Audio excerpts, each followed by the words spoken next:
और सूरत को साथ ही साथ लेकर कहते हैं कि नेत्रों के सामने जो द्वार है, दरवाजा है, वहां बैठक बनाओ। जब बैठक बनने की आदत पड़ेगी तो किस लिए आदत डाली जा रही कि आंख से काम लेने लगो। अंदर की आंख, उससे तो काम लेते नहीं हो, तो उसमें जंग मोर्चा, ये कर्मों की कालमा, ये तमाम तरह की लग गई, तो वो बिना महापुरुषों के वो अंजन नहीं मिलेगा। वो जब देंगे तभी उस पर लगेगा। तो गोस्वामी जी महाराज बहुत धीरे से कहते हैं, नए दृढ़ दोष विभंजन, यानी नेत्रों में वो ऐसा अंजन धीरे से लगाएंगे कि धीरे से आँख का मैल कट जाएगा। तो दिव्य आँख पर कर्मों का सब बोझा लदा हुआ है, और इसलिए वो आँख बंद है, साथ ही साथ में कान भी बंद है, साथ ही साथ नाक बंद है।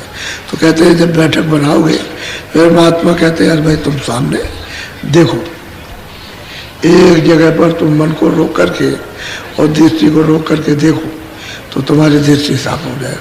वो जो देखने को कहते हैं वो अंजन लग रहा, तो बस जैसे ही तुम दृष्टि को एकाग्र करोगे, एक जगह टिकाओगे, तो धीरे से वही अंजन उसके मैल को काट देगा, साफ करेगा, तो धीरे से आँख खोलने लगेगी। अंधेरे में फिर वो आँख खोलेगी तो अंधेरे में उजाला शुरू हो जाएगा।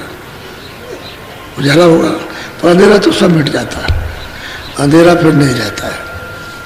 ये सारा का सारा ये आकाश दम दम जम जम चमकता है, इतना शुद्ध और साफ हो जाएगा। फिर इसमें कोई भी चीज रखो, कोई भी परमार्थ का कोई भी धन रखो, सब रखा रहेगा, खराब नहीं होगा। और जब तक इसमें कूड़ा कचरा भरा हुआ इन कर्मों का, तब तक ही गंदा है। कोई चीज रखोगे फट जाएगी, क्योंकि रख ही नहीं सकते हो, तुम्हारे काम तो आएगी नहीं।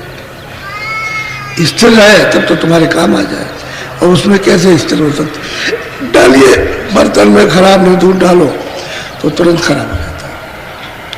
और दूध में एक बूंद अगर कहीं नींबू का अगर पड़ जाए तो दूध पूरा खराब, चाहे इतना दूध हो, फट से फट जाएगा। इसी तरह से खराब दिलों पर जब दया मिलती है तो उसे परिचय नहीं मिलता, परिचय नहीं होता उसका। लेकिन अगर साफ हो जाए तो फिर दया का परिचय मिल जाता है, फिर वो समझता है कि मेरे ऊपर कृपा हो रही, दया हो रही। तो कहते हैं कि तुम यहाँ नेत्रों में आकर के बैठक बना लो रोज रोज की, और फिर यहाँ जो अंधेरा है उसमें तुम इस तरह से आँख से कान से काम करो तो तुम्हारा साफ हो जाएगा और वो खुलेगा। भाई हम भी गए थे, हमको तो एक महीने हमने तो 18 घंटे तक लगातार किया, हमको तो कुछ नहीं किया। 18 घंटे तुम में से कोई नहीं कर सकता, 18 घंटे 24 घंटे में इतना किया। और तो मतलब ये करते रहे, और एक महीने तक कुछ नहीं पता चला, जरा भी नाम निशान को भी कि कहीं से कोई भनक आए या मतलब कोई चीज हो तो हताश छोड़ दे।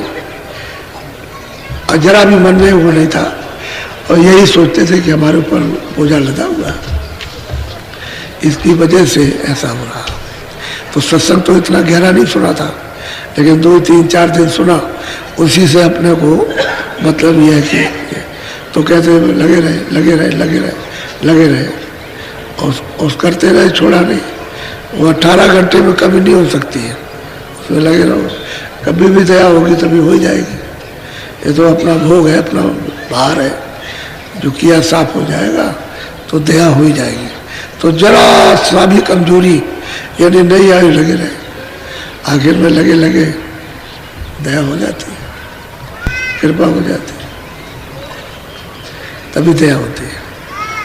रात्रि को अर्धरात को, ये मथुरा में एक घाट है, तो लोग कहते थे यहाँ उसमें एक गुफा बनी हुई है, उसमें चुपचाप रहते थे। तो बहुत दिनों के बाद जान पाए, चुपचाप 7 दिन की रोटी इकट्ठी ले आए, उसको टांग दिया और पानी में भिगो करके बस उसको एक रोटी खाई, नमक वमक कुछ नहीं, उसे भिगो के खा लिया।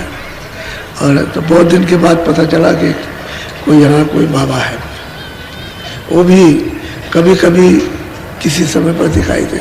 तो कहने का मतलब ये है कि गुफा में बैठे थे और गुफा में दिन हो गया, यानी सूरज निकल आया। अच्छा, आँख खुले तो रात और दिन हो गया, आँख खुली है तो दिन हो गया। तो इतना जो है क्या हो गया, ये एकदम बाहर निकले आए, गुफा से बाहर आ गए कि दिन हो गया, दिन दिखाई दे रहा है।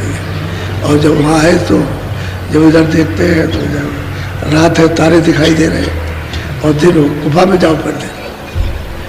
फिर भगे स्वामी महाराज के पास और वहाँ गए और जा करके फिर पूछा उनसे, कहने लगे कहा ऐसा होता है, फिर समझाया, एकांत में बैठ करके बताया, फिर जो भी समझाना था उनको समझाया और उनकी दया हुई, समझा। कहने का मतलब यह है कि साधक को दरवाजे में बैठ करके हताश नहीं होना। और आप तो 2 मिनट भी नहीं करते, कहते मैं 10 मिनट 15 मिनट थोड़ा बहुत ध्यान भजन तुम किया करो, तो तुम 2 मिनट भी नहीं करते, फिर तुम्हारा मन कोई 1 सेकंड भी साथ नहीं देता।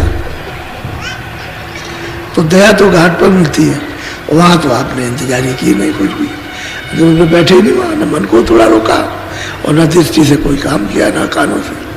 तो कुछ जो करते हैं, तो मैं तो और बात तो छोड़ो, मैं अपनी खुद बता रहा हूँ अपने। अब ये गुरु महाराज गृहस्थ आश्रम में, तो वहाँ सब लोग रहते हैं, तो वहाँ तो इतनी जगह नहीं कि वहाँ रहे। तो 2 दिन मतलब ये कि सत्संग सुना, किसी दिन 3 दिन सुना और भाग करके कहीं चले गए, वहाँ बैठ करके किया।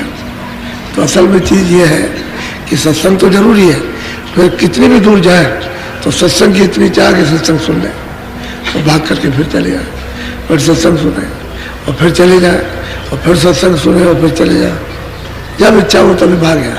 और फिर 2 टाइम 3 टाइम 4 टाइम सत्संग सुना और फिर चले गए, फिर जाए और फिर किया जाकर। तो जब लग गई, जब लगन लग जाती है किसी काम में, वही काम सुविधाजनक हो जाता है। एक बच्चा सोचता है कि मैं कैसे पढ़ूंगा, लेकिन मास्टर पढ़ाता है उसको, और पढ़ाता बताता है, सब डांटता डपटता भी है, लेकिन पढ़ता रहता। तो पहले तो नहीं जानता था कोई, लेकिन फिर उसको आने लगता है। ऐसा ही होता है कि जिस चीज़ को आप जानते नहीं हो, जो महात्मा कहे उसको करो। तो वो कहते हैं कि भाई तुम वहाँ बैठो, तुम्हारी शुद्धि सफाई की जाए। अब दरवाजा छोड़ के रहोगे तो शुद्धि नहीं हो सकती, क्योंकि घाट पर शुद्धि होगी, जहाँ कर्मों का अंबार जमा होता है। वहाँ अगर शुद्ध नीचाई हो जाएगा तो पत्तियों से क्या मतलब है, पत्ती किस काम की, वो वही साफ हो, तभी फिर सूरज जगेगी, नहीं तो सूरज नहीं जा सकती, क्योंकि वो तो बंद है घाट पर बैठ। तो कहते हैं भाई नेत्रों में आके बसो, बैठक बना लो, यहाँ तुम रुकने लगो, ठहरने लगो, देखने के लिए कुछ मतलब है, आंखों से काम करो, कानों से, तो फिर काम होने लगे। तो ये तो फिर कार्रवाई शुरू हो जाए। सूरत की कार्रवाई अलग है, इंद्रियों की कार्रवाई अलग। ये बाहर जड़ चीजों के साथ में इंद्रियों की कार्रवाई, सूरत की कार्रवाई चेतन के साथ है, उसके साथ तो उसका काम होने लगेगा। अब यह तो बहुत प्यार से अनुभव सोचते हैं, क्योंकि अनुभव नहीं होगा तो आपको कैसे बताया जाएगा। न करने का अनुभव, गिरने का अनुभव, चढ़ने का अनुभव, हर चीज़ का जब अनुभव होगा कि ऐसे गिरते ऐसे चढ़ते, ऐसे जाते, ऐसे होता, ऐसे नहीं होता, ऐसे बंद हो जाता है, इस तरह से फिर चालू हो जाए, ये अगर नहीं देखेंगे तो आपको क्या बताएंगे।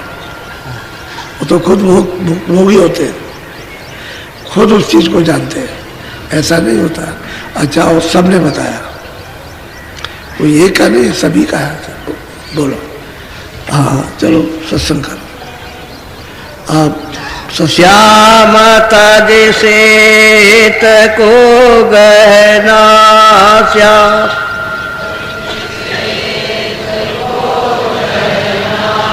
सूरत को तान धुन सुनना,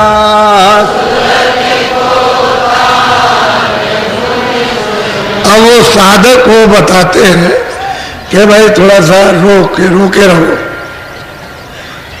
रोके रहो, और शाम के बीच में सफेदी के बीच में श्याम, कहते हैं इसको बराबर एक टक एकटक मतलब है ऐसे करके देखते रहो, और देखते देखते देखते देखते गगन में तारा चमकेगा। उसी को देखते देखते तारा वो अकेला चमकता, पहले आकाश तो दिखाई देता है।